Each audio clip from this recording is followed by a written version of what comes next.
Cinema industry వైపు వెళ్ళాలనుకుంటున్నారా? మీకు మేమున్నాం. వెంటనే కాల్ చేయండి. నమస్తే, welcome back to Suman TV. Present మనతో పాటు ఉన్నారు అనలిస్ట్ మందల కృష్ణారెడ్డి గారు. నమస్తే సార్. నమస్తే అమ్మా. సార్, ప్రజెంట్ అమెరికాలో వీసా రూల్స్ స్ట్రిక్ట్ అవుతున్న కారణంగా మన వాళ్ళు చాలా మంది అక్కడికి వెళ్ళడానికి తగ్గించేసి వేరే దేశాలకు వెళ్ళడానికి ఇంట్రెస్ట్ చూపిస్తున్నారు అనేది కొన్ని వార్తలు వస్తున్నాయి సార్. అంటే కెనడా కానీ, జర్మనీ కానీ, ఇంకా యూకే, యూఏఈ ఇలా వేరే దేశాలకు వెళ్ళడానికి, అంటే అక్కడ యుఎస్ఏ వెళ్ళే శాతం తగ్గిపోయింది అని అనుకోవచ్చు అంటారా? ట్రంప్ రెండోసారి అధికారంలోకి వచ్చిన తర్వాత రోజు రోజుకు కొత్త నిర్ణయాలు తీసుకురావడం, వలసదారుల పట్ల కఠినమైన నిర్ణయాలు తీసుకోవడం, వీళ్ళంతవరకు వాళ్ళని దేశం నుంచి పంపించాలన్నటువంటి నిర్ణయానికి కట్టుబడి ఉన్నాడు. ఈ నిర్ణయాలు కఠినతరం అవుతున్న కొద్దీ అవకాశాలు సన్నగిలిపోతున్నాయి. ఇప్పుడు H-1B వీసాది ఎట్లాగైనా H-1B వీసా బీజీ యాక్ట్ అనేది తీసుకొస్తున్నారో ఆ యాక్టు వచ్చే అవకాశాలు ఎక్కువ కనబడుతున్నాయి. అది ఒకసారి కాంగ్రెస్లో పాస్ అయిపోతే, అంటే పార్లమెంట్లో పాస్ అయినట్టయితే ఆటోమేటిక్గా దాన్ని అమలు చేసే అవకాశం ఉంది. ఏ సార్, H-1B అబ్యూజ్ యాక్ట్. ఈ యాక్ట్ అమలు అయితే ఇంకా చాలా కఠినతరమైన పరిస్థితులు ఏర్పడే అవకాశాలు ఉన్నాయి. దాని ప్రకారంగా ఉద్యోగ అవకాశాలు ఇప్పుడు 65,000 సంవత్సరానికి తీసేటువంటి H-1B వీసాస్ లాటరీ 25,000కే పరిమితం చేయబోతున్నారని, అది కూడా హైయెస్ట్ జాబ్స్ మినిమం $2 లక్షల సంవత్సరానికి ఆదాయం ఉంటే తప్ప, అట్లాంటి వాళ్ళకి తప్ప చిన్న జాబ్స్ ఏవి దానికి అవకాశం ఇవ్వకుండా ఓన్లీ హైయెస్ట్ పెయిడ్ జాబ్స్కి మాత్రం అవకాశం కల్పించాలనేది దాని నిర్ణయం. అలాగే ఒక వీసా నుంచి ఇంకో వీసాలోకి కన్వర్ట్ కావడానికి, వీసా చేంజ్ చేసుకోవడానికి కూడా అవకాశం లేకుండా కఠినతరమైన నిబంధనలు రావడం. తర్వాత దాంతోపాటుగా ఏమిటంటే ఉద్యోగ అవకాశాలు తక్కువైపోవడం. వీసా కూడా ఎవరైనా అప్లై చేయాలన్నా కూడా, అంటే H-1B వీసా అప్లై చేయాలంటే కంపెనీ కంపల్సరీగా $1 లక్ష పే చేయాలి, అప్లికేషన్ ఫీజు పే చేయాల్సిన అవసరం. ఇవన్నీ పెట్టేసరికల్లా బయట వాళ్ళని తీసుకోవడం కన్నా అమెరికన్లను తీసుకోవడం మేలు. ఎందుకంటే వాళ్ళకి వీళ్ళకి ఈక్వల్ శాలరీ ఇచ్చినప్పుడు మళ్ళీ $1 లక్ష కట్టడం ఎందుకు? వీళ్ళు 3 ఏళ్లకు 4 ఏళ్లకు పరిమితం చేసి ఆ 3 ఏళ్ల తర్వాత మళ్ళీ కొత్త వీసా తీసుకోవాల్సిన పరిస్థితి ఏర్పడటం, ఆ అవకాశం వస్తుందో లేదో కూడా తెలియని పరిస్థితిలో, ఇలాంటి డోలాయమైన పరిస్థితి కన్నా పర్మనెంట్గా అమెరికన్స్ తీసుకుంటే బెటర్ అనే పొజిషన్కి తీసుకురావడానికి ఏమేమి ఉన్నాయో అన్ని ఎత్తుగడలు వేస్తున్నారు. ఇది మన వాళ్ళు అబ్జర్వ్ చేస్తున్నారు, మన వాళ్ళకి అర్థమైపోయింది సంగతి. ఇక మనం భవిష్యత్తు లోపల అమెరికాలో ఉంటాం అనేది చాలా కష్టమైపోయింది. ఇంకోటి 30 ఏళ్ళు 40 ఏళ్ళు ఉన్న వాళ్ళు కూడా గ్రీన్ కార్డు కోసం వెయిట్ చేస్తున్న వాళ్ళు చాలామంది ఉన్నారు. వాళ్ళకి గ్రీన్ కార్డు వచ్చే అవకాశాలు కనపడలేదు. బర్త్ రైట్స్లో కూడా భర్త భార్య ఇద్దరికీ పర్మనెంట్ వీసా ఉంటేనే తప్ప, అంటే వాళ్ళు అక్కడ సిటిజన్షిప్ ఉంటేనే తప్ప పిల్లాడు అక్కడ అమెరికన్గా గుర్తించడానికి అవకాశం లేకుండా చేసేశారు. వీటి వల్ల కూడా చాలామంది పిల్లలు వెనక్కి రావాల్సిన పరిస్థితి ఏర్పడుతుంది. తల్లిదండ్రులు అక్కడ ఉండి పిల్లలు వెనక్కి వస్తే మళ్ళీ వాళ్ళు అక్కడ ఉండే అవకాశాలు ఉండవు.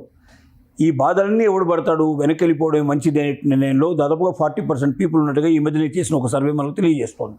రెండోది ఏమిటంటే, ఎప్పుడైతే అమెరికా ఇన్ని స్ట్రిక్ట్ రూల్స్ పెట్టడం మొదలుపెట్టిందో, ముఖ్యంగా ఇండియన్స్కి వేరే కంట్రీస్ ఆపర్చునిటీస్ కూడా మొదలుపెట్టాయి.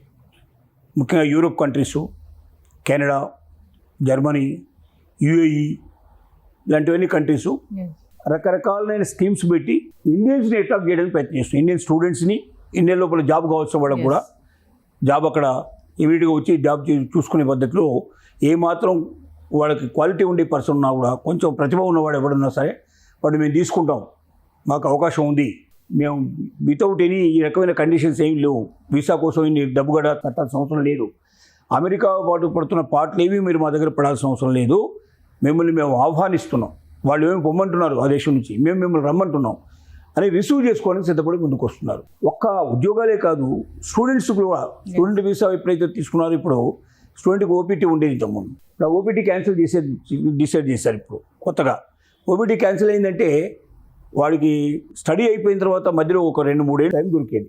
ఆ 3 ఏళ్ల పరిస్థితిలో వాడు ఏదైనా చదువుకోవడం, చదువు కానీ ఏదైనా ఉద్యోగం కానీ చూసుకొని కానీ 3 ఏళ్ళలో స్థిరపడే అవకాశం ఉండేది. ఇప్పుడు అలా కాదు, చదువు అయిపోగానే వెనక్కి వచ్చేసేయాలి. మీరు H-1B వీసా మీకు 3 ఏళ్ళకి ఇస్తే 3 ఏళ్ళు కాగానే మీరు వెనక్కి వచ్చేసేయాలి. అంటే ఇక అక్కడ స్థిరపడే అవకాశం లేదు, మీకు అసలు గ్రీన్ కార్డు వచ్చే అవకాశం లేదు, సిటిజన్షిప్ వచ్చే అవకాశం అంతకన్నా లేదు.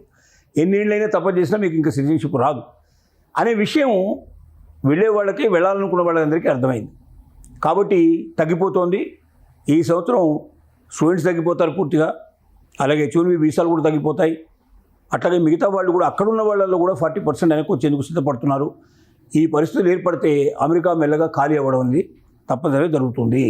మిగతా దేశాలు ఏవైతే పిలుస్తున్నాయో మనం వద్దనే వాడి దగ్గరికి ఎందుకు వెళ్ళాలి, పిలిచేవాడికి వెళ్ళాలని కుదురుతో అక్కడ అడ్మిషన్స్ పెరుగుతున్నాయి, అక్కడ ఉద్యోగ అవకాశాలు పెరుగుతున్నాయి. ఇండియన్స్ ఇతర దేశాలకు వెళ్ళడం అనేది పెరిగిపోతుంది. ఈ అమెరికాలో ఉండే పరిస్థితులు తగ్గిపోతున్నాయి. ఎస్. ఇది భవిష్యత్తులో కూడా ఇంకా తగ్గే అవకాశాలు కనపడుతుంది. ఏదేమైనా భారతీయులను ఆపాలనే ఒక గట్టి నిర్ణయంతో ఉన్న ట్రంప్ అనుకోవచ్చా సార్? కొత్త కొత్త ఖచ్చితంగా rules వస్తున్నాయి కదా. ఖచ్చితంగా ఆపాలని ఖచ్చితంగా అవసరం. వాళ్ళకి ఒకటే ట్రంప్ పెట్టుకున్నది ఏంటంటే నీ దేశం నుంచి ఏం తెస్తావు అంటే మాకు డబ్బు ఉన్న వాళ్ళు ఆల్రెడీ క్యాపబిలిటీ ఉండేవాళ్ళు వచ్చి ఇక్కడ ఆ డబ్బుని ఇన్వెస్ట్ చేసి మాకు ఉపయోగపడేట్టు చేయండి, లేదంటే మీ ప్రతిభతోటి మా దగ్గర ఇన్వెస్ట్మెంట్స్ పెరిగేటట్టు చేయండి, మా దగ్గర ఉద్యోగ అవకాశాలు ఉపాధి అవకాశాలు మెరుగుపడేట్టు చేయండి, మాకు డబ్బు ఎక్కువగా వచ్చేట్టు చేయండి. అట్లాంటి వాళ్ళే మాకు కావాలి.